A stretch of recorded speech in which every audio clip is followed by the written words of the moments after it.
Hi, it's so wonderful to be talking to you from the Bahamas. My name is Sienna Leis, and I am a former student and now colleague of Christina Scholl. I'm really excited to be talking to you today. Um, it's so interesting because almost exactly a year ago, we were being faced here with the challenges of Hurricane Dorian. Um, and it's so interesting because that week for us coincided with the start of school at Harvard University. And in that week, it's when I encountered Tina.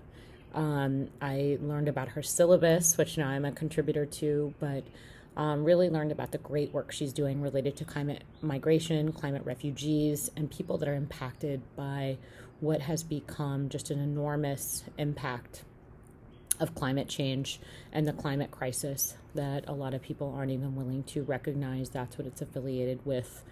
So if I take you back a year from now, or a year ago, it really had to do with what can we do from the States to assist with regions like the Caribbean, which are so similar to South Asia, to Africa, to the Mexican coast, that are being hit by these tremendous storms because the waters are so warm.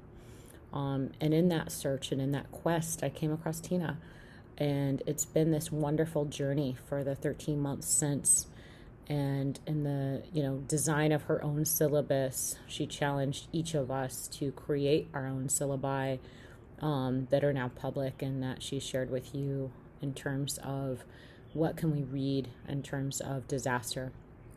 My own focus is really focused on crisis management. And so that leads from pre and post disaster.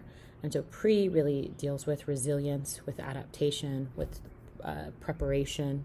But post really deals with hope, deals with mental health, deals with recovery, recuperation.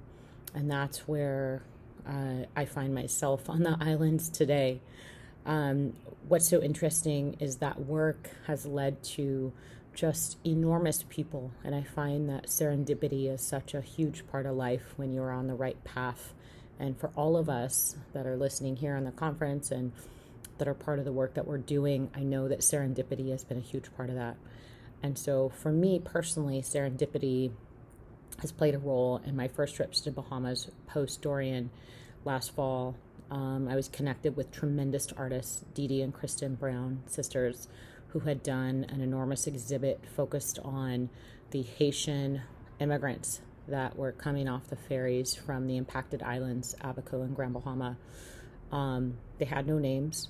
They probably had no immigration status, but they were people that had lost everything. And in seeing that, I immediately wrote Tina and felt like we have to do something more. And that's what these storms are about. And that's what climate change is about. It's about the disproportionate impact of disaster on people that are the least able to deal with those disasters. My own contribution is ongoing due to COVID.